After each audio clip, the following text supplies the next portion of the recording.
मैं अविवाहित हूं लेकिन कुंवारा नहीं हूं, हे वाक्य होतं सात्विक आणि सोज्वळ चेहरा असलेल्या अटल बिहारी वाजपेयींचं।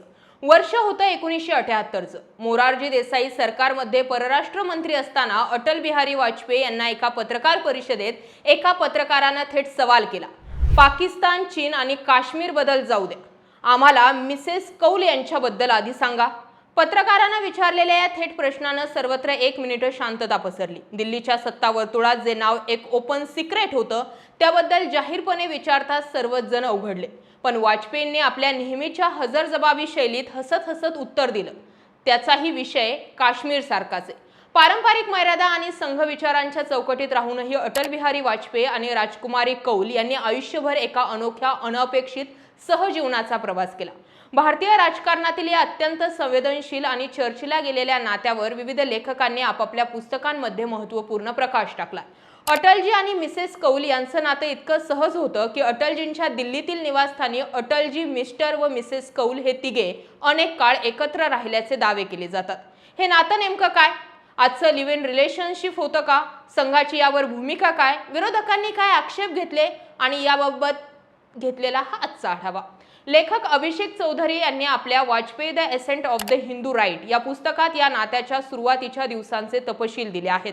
ग्वालियरच्या विक्टोरिया कॉलेजमध्ये, सध्याच्या महाराणी लक्ष्मीबाई कॉलेजमध्ये राजकुमारी हक्सर यांनी 1942 मध्ये प्रवेश घेतला, तर वाजपेयी त्यांना 1 वर्ष सिनियर होते। कॉलेजच्या दिवसात वाजपेयींनी आपल्या मनातील भावना एका पत्रात लिहून ते लायब्ररीतील एका पुस्तकात ठेवल्या होत्या। मात्र ते पत्र राजकुमारी यांच्यापर्यंत पोहोचलं की नाही किंवा त्यांनी त्याचं उत्तर दिलं की नाही याचा कोणताही ठोस पुरावा इतिहासात नाही। पुढे दोघांचे रस्ते वेगळे झाले आणि राजकुमारी यांचे लग्न प्राध्यापक B.N. कौल यांच्याशी झाल्यानं त्या मिसेस कौल झाल्या। आता बीजेपी बिफोर मोदी या पुस्तकात लेखक विनय सीतापती यांनी या नात्याच्या सामाजिक आणि राजकीय पैलूंचं विश्लेषण केलंय। त्यानुसार एका RSSच्या नेत्यांच्या हवाल्यानं सीतापती लिहितात की राजकुमारी कौल या काश्मीरी पंडित कुटुंबातील होत्या। त्यांचं कुटुंब बिगर काश्मीरी ब्राह्मण असलेल्या वाजपेयींसोबतचं हे नातं स्वीकारण्यास तयार नव्हते। हे लग्न न होण्यामागचं एक मोठं कारण सांगितलं जातंय। आता वाजपेयी हे उजव्या विचारसरणीच्या राजकारणाचा मोठा चेहरा बनत होते। लग्न न करण्याचं दुसरं कारण असंही मानलं जात होतं की या निर्णयामुळे त्यांच्या राजकीय कारकिर्दीवर परिणाम झाला असता। वर्ष 1957 मध्ये वाजपेयी पहिल्यांदा खासदार म्हणून दिल्लीत आले। याच काळात रामजस कॉलेजमधील एका व्याख्यानादरम्यान त्यांची पुन्हा प्राध्यापक B.N. कौल आणि राजकुमारी कौल यांच्याशी भेट झाली। किंगशुक नाग यांच्या अटल बिहारी वाजपेयी ए मॅन फॉर ऑल सीझन्स या पुस्तकातील नोंदीनुसार जेव्हा प्राध्यापक कौल रामजस कॉलेजच्या हॉस्टेलचे वॉर्डन झाले तेव्हा वाजपेयी अनेकदा त्यांच्या सरकारी क्वार्टरमध्ये वेळ घालवायला जात असत। अभिषेक चौधरी यांच्या पुस्तकानुसार 1970च्या सुमारास रामजस कॉलेजच्या वॉर्डन रोटेशन नियमांमुळे प्राध्यापक कौल यांना क्वार्टर खाली करावी लागली। लोकांच्या नजरेपासून दूर राहण्यासाठी आणि कौल कुटुंबाच्या सोयीसाठी प्राध्यापक कौल हे स्वतः आपल्या कुटुंबासह वाजपेयी यांच्या ल्युटियन्स दिल्लीतील खासदार बंगल्यात शिफ्ट झाले। हे केवळ वाजपेयी आणि राजकुमारी कौल यांच्यासाठीच नव्हतं, तर वाजपेयी आणि प्राध्यापक कौल यांच्यातही आदराचं नातं दाखवणारा प्रसंग।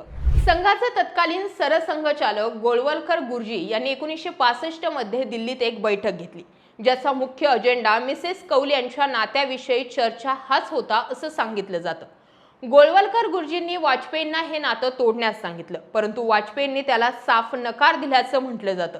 यामुळे वाजपेयींना काही काळ संघाच्या अंतर्गत वर्तुळातून दूर राहावं लागलं होतं।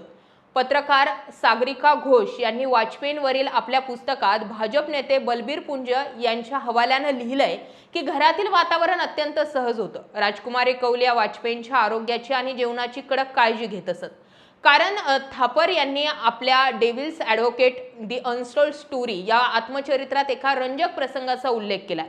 वाजपेयींची मुलाखत मिळवण्यासाठी थापर खूप प्रयत्न करत होते। शेवटी त्यांनी वाजपेयींच्या घरी फोन केला आणि मिसेस कौल यांनी फोन घेतला। त्यांनी मध्यस्थी करताच दुसऱ्या दिवशी वाजपेयी मुलाखतीसाठी तयार झाले आणि हसत हसत म्हणाले, तुम्ही थेट हायकमांडशी संपर्क साधलात, आता मी कसा नकार देणार?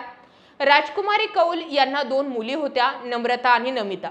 वाजपेयींनी या दोन्ही मुलींना अनौपचारिकपणे दत्तक घेतलं होतं। नमिता वाजपेयींना लहानपणापासूनच बाबजी म्हणायच्या। जेव्हा वाजपेयी पंतप्रधान झाले तेव्हा नमिता आणि त्यांचे पती रंजन भट्टाचार्य हे 7 रेस्कोर्ड रोड येथे वाजपेयींसोबतच राहत होते।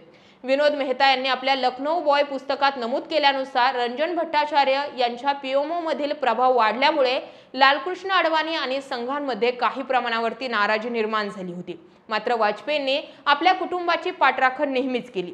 2014 रोजी राजकुमारी कौल यांचं निधन झालं तेव्हा सोनिया गांधी यांच्यासह देशातील दिग्गज नेत्यांनी वाजपेयींच्या निवासस्थानी जाऊन त्यांना श्रद्धांजली वाहिली होती. अधिकृत प्रेस नोटमध्ये त्यांना कौटुंबिक सदस्य म्हणून संबोधण्यात आलं होतं. पत्रकार KP नायर यांनी लिहिलं होतं की मिसेस कौल यांच्या निधनानं भारतीय राजकारणातील सर्वात महान आणि संयमी प्रेम कहाणीचा अंत झाला. जेव्हा वाजपेयींचं निधन झालं तेव्हा नमिता यांनीच त्यांच्या चितेला मुखाग्नी देऊन या अनोख्या नात्याची जगासमोर अंतिम साक्ष दिली.